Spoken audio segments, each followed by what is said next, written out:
Welcome to the Chapter 9 lecture video on personality and cultural values. In this video, we will define personality and describe some common types of personality. We will also discuss cultural values and Hofstede's famous framework. Personality is comprised of the structures and propensities inside people that explain their characteristic patterns of thought, emotion, and behavior. Personality helps to shape our social reputations and how we are perceived by our friends, our peers, our family, and our superiors. As such, personality can be thought of as what people do. When we define personality, we are actually describing a collection of multiple traits or reoccurring regularities and trends in people's responses to their environment. The nature versus nurture debate, aka the dispositional versus situational debate, is a major debate that brings researchers to anger. The main question asked is whether personality is a function of our genes or our environment. Those who take a dispositional approach believe personality is generic, being determined at conception based on our genetic makeup or the molecular structures of our genes. One way we document the impact of dispositions or genes is to study identical twins who were raised in different contexts for their entire lives. Despite having different environmental influences, research shows that identical twins raised apart tend to share the same personality characteristics. Another way we document the influence of genes is to look at if personality changes over time. Longitudinal studies show that some personality traits are relatively stable across the lifespan, documenting that external factors don't have a substantial impact on who we are and how we behave. We'll talk more about the stability of personality a little later. Situational researchers, on the other hand, argue that personality is a function of our context or our situation, being shaped by the external factors that exert force on who we are and how we develop. An excellent, famous example of how situations shape our personality is the Stanford Prison Experiment. Take a few minutes and review the movie trailer linked below. The movie is based on a famous experiment. In 1971, Zimbardo designed a study where participants would be randomly assigned to play either a prison guard or a prisoner role. The experiment was supposed to last about 2 weeks, and participants were paid a relatively hefty amount of money. The problem is that very quickly the participants began taking on the personalities of their expected roles, even though they knew they were in a fictional scenario. Prison guards became abusive, power hungry, and sadistic, and prisoners became overly submissive and acted as victims. Despite obvious concerns and psychological trauma, it wasn't until Zimbardo's girlfriend stepped in and eventually the experiment was terminated. To this day, participants report psychological trauma and social issues from the experiment because they were so disgusted and concerned with how they behaved. If you ever have a chance to watch the full movie, it is an excellent psychological thriller that provides a lot of perspective on how easily we can be manipulated by external factors.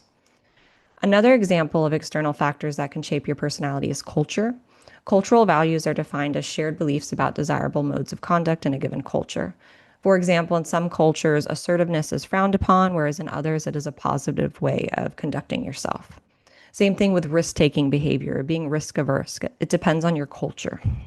Overall, personality is the result of both those dispositions and situational factors, which we call the interactionalist approach to personality. And the more frequently a personality trait occurs across diverse situations, the more important that trait is for describing the individual. Although there are multiple personality frameworks, we will cover 3 of the most common ones, which include the Big Five taxonomy, the Myers-Briggs type indicator, and the dark triad. Under Costa and McRae's Big Five taxonomy, or the personality inventory, also known as just the Big Five, individuals are classified as being on a spectrum from high to low on 5 different traits, best remembered using the acronym CANOE, CANOE, or it could be the acronym OCEAN if that's easier for you. The C stands for conscientiousness, which reflects being organized, careful, self-disciplined, responsible. The A stands for agreeableness, or being good-natured, helpful, trusting, cooperative. The N stands for neuroticism, aka emotional instability, which reflects instability, anxiety, and insecurities. The O stands for openness to experience, which reflects being imaginative, independent, and preferring variety. And then the E stands for extroversion, or being sociable, talkative, lively, active, excitable.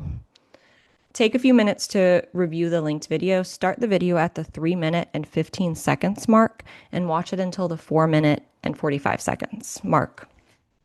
And also, please take a moment to just review the image on the screen for a general summary of the Big Five traits. So, how stable are these personality factors? Research suggests that extroversion remains relatively stable across the lifespan. Openness to new experiences is also relatively stable, with the exception of around the 18 to 22-year range. The increase during this age range is attributed to young people entering college or typically the workforce. And with the change in kind of their lifestyle, they're being exposed to more diverse populations. And in general, that exposure makes you more open to new things. In general, extroversion and openness are the most genetically driven personality factors, so they are relatively stable. The other three factors change gradually over time, with people becoming more conscientious and more agreeable and less neurotic with time. Now, there are several benefits of measuring personality using the Big Five. For starters, most adjectives can fall under one of those broad Big Five umbrella terms, making it quite all encompassing. It is also very useful for predicting broad behaviors, keyword broad, meaning behaviors that are common in generic or generalized situations. For example, it could predict how you would typically react in a social situation, like whether you would be social or reserved. It also has much better psychometric properties and test retest reliability than other personality traits like the Myers Briggs that we'll talk about in a second. One issue, however, with the Big Five is that it is only moderately reliable at predicting very specific behaviors. So, whereas it can predict how you will behave in a generic social situation, it isn't a perfect reflection of how you would react in a very specific type of situation with a very specific person or a very specific point in time.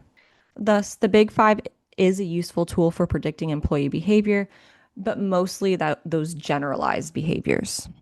And although the Big Five is the dominant lens to view personality, another widely utilized framework is the Myers Briggs Type Indicator. The Myers Briggs evaluates employees on the basis of four types of preferences. There is extroverted versus introverted, or E versus I. E's are outgoing and social, whereas I's are quiet and reserved. There is also sensing versus intuitive, or S versus N. Do note that the intuitive is abbreviated as an N since the I is already used for introversion. S's are practical and detail oriented, and your N's rely on unconscious processes and focus on the big picture. There is thinking versus feeling, T versus F. T's use reason and logic, while your F's rely on personal values and emotions. And lastly, there's judging versus perceiving, J versus P. J's want control, order, and structure, whereas the P's are flexible and like spontaneity. So, whereas with the Big Five, you fall on a spectrum for each of the Big Five personality traits, with the Myers Briggs, you are either in one category or the other. You are a thinker or a feeler. You can't be both.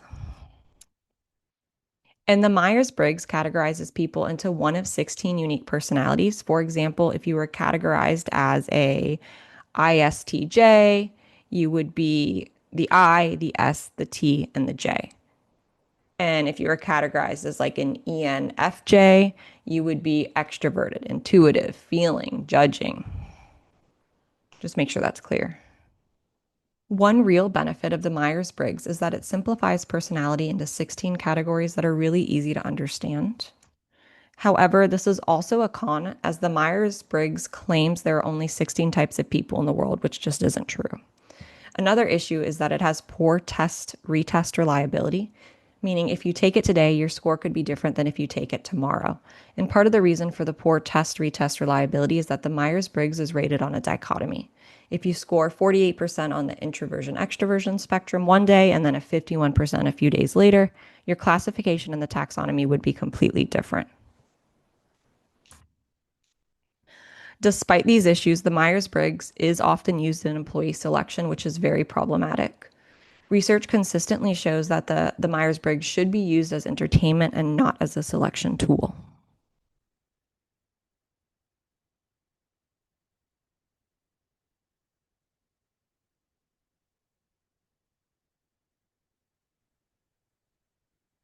The final personality inventory we will discuss is known as the dark triad, which I have alluded to a couple times before. The dark triad consists of three interrelated but theoretically distinct traits: Machiavellianism, psychopathy, and narcissism. And just because this is a common mistake, please make sure you aren't confusing narcissism for neuroticism. Neuroticism is in the Big Five, narcissism is part of the dark triad. They sound kind of similar, so don't get confused. Machiavellianism is the degree to which an individual is pragmatic, emotionally distant, and believes that the ends justify the means. And Machiavellianism is characterized by a general disregard for morality and a tendency towards interpersonal manipulation and the engagement in kind of those deceitful, win at all cost behaviors. So, this is the person that is willing to do anything to get ahead. The term is named after Niccolo Machiavelli, an Italian diplomat who wrote the famous book The Prince. And the book details how to gain and maintain political power at all costs. And a famous quote from the book is, "Since love and fear can hardly exist together, if we must choose between them, it is far safer to be feared than loved." Psychopathy is the tendency to lack empathy for others, as well as to lack guilt or remorse when causing harm to others. So, psychopaths lack a lot of those moral emotions that we talked about before. Psychopathy is characterized by high impulsivity and thrill seeking behavior. Psychopathy, by far, is the most malevolent and harmful trait of the dark triad, as it can lead to total destruction of like families, groups, teams, as well as organizations as a whole. A great example of a psychopath is Al Dunlap, who was infamously named Chainsaw Al. Take a few minutes to review the linked video for an overview of who Chainsaw Al was. Start the video at the 25 minutes and 19 seconds mark, and then end it at 26 minutes and 15 seconds. As a summary, Chainsaw Al was infamous for going into companies, making a crap ton of money by firing almost everyone and jacking up prices, and then making the company's stock price rise very quickly. So companies loved him. Although this worked temporarily, the companies tended to crash and burn into chaos afterwards, and there were huge layoffs, so lives were destroyed. Now, psychopathy is positively related to leader emergence, but negatively related to leader effectiveness. So, psychopaths often make it to leadership positions, but when they're often evaluated as ineffective and problematic once they're there. And the link between psychopathy and leadership has become popular in mainstream literature and news outlets by books and phrases like snakes in suits.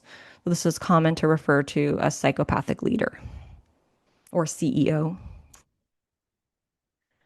And lastly, narcissism is the tendency to be arrogant, having a grandiose sense of self importance and entitlement, and to require excessive admiration, attention, and praise.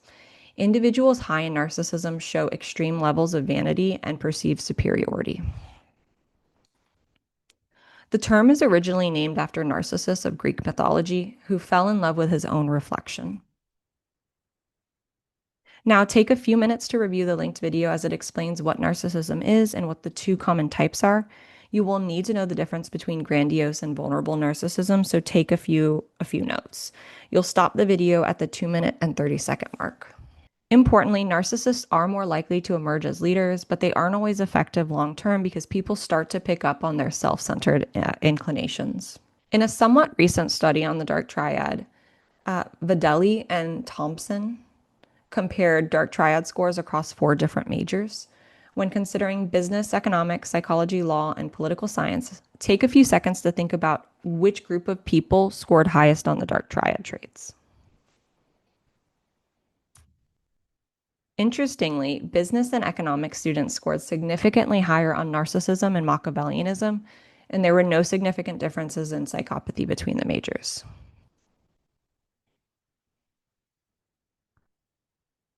Now, if you have access to Netflix and have a few minutes to spare, the linked video talks about how cult leaders are great examples of people high in all the dark triad traits.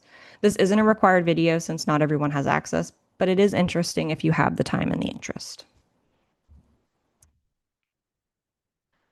Like most things, individual differences in personality traits are approximately normally distributed. This means that most people are about average on them. Small to moderate deviations from the average occur and typically don't have a substantial negative impact. In fact, slightly elevated scores on negative personalities can be optimal in some contexts, like contexts that are competitive or highly political. And this is known as the optimal levels of bad things effect. As an example of the optimal levels of bad things effect, for dark triad traits, leaders are most effective when they are moderately narcissistic. So, although small to moderate deviations aren't problematic and can sometimes even be good, Issues do arise when people are on the extremely high or extremely low ends of a distribution, or when they're like 3 standard deviations away. We often assume that good traits always lead to good outcomes. However, research suggests that there can be a too much of a good thing effect where too much of something can be problematic. As an example of a too much of a good thing effect, for intelligence, leaders are most effective when they are moderately intelligent. Too much or too little intelligence hinders social capabilities, individualized consideration, and strategy formation. Visually, the too much of a good thing effect is depicted as that kind of upside down or inverse U shape.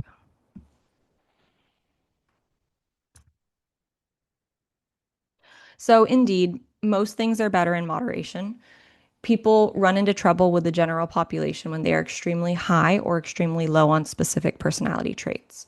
For example, conscientiousness and attention to detail are typically good things, but if you score in the 99th percentile, you will probably micromanage and annoy the people around you.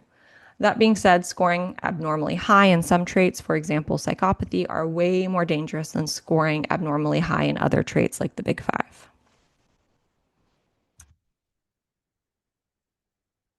Now that we have covered personality and common types of personality, we need to also discuss values and cultural values. Values are the basic convictions about what is right, good, or desirable that guide human behavior. And values tend to be stable and enduring once learned. Not only do values vary because of cultural factors, but there also exist differences due to generational factors. For example, boomers tend to value things like success and achievement, whereas Xers tend to value work life balance and dislike rules. And still, millennials tend to value financial success and confidence, among other things. Values typically vary on 6 dimensions, noted with Hofstede's framework. First is power distance, or the degree to which people accept that power is distributed unequally. More power distance would mean you value hierarchies and different classes of people. So you like that separation between the high class and the low class. Second is valuing individualism versus collectivism. Individualism includes a preference to act as individuals and to be self interested, whereas collectivism values acting as a group or a social member and then working towards a collective goal. Third is valuing masculinity or power, money, and material goods, whereas the opposite would be femininity, which values relationships, showing sensitivity and concern for others. Fourth is uncertainty avoidance, or the degree to which people in a country prefer situations with structure and clear guidelines versus liking that ambiguity.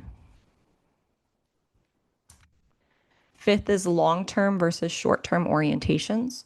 Long-term orientations look to the future and value thriftiness and persistence, whereas your short-term orientations value the here and now. And lastly, indulgence, or the desire for instant gratification or satisfaction, versus restraint, the repression of current desires. So these are kind of the 6 values that cultures can differ on. And GLOBE, or the Global Leadership and Organizational Behavior Effectiveness Research Program, recently updated Hofstede's research. Using data from 825 organizations in 62 countries, GLOBE added 2 additional categories to this framework. They added performance orientation, or the degree to which a society encourages and rewards group members for performance improvement and excellence. And then they also added humane orientation, which is the degree to which a society rewards individuals for being altruistic and generous and kind to others.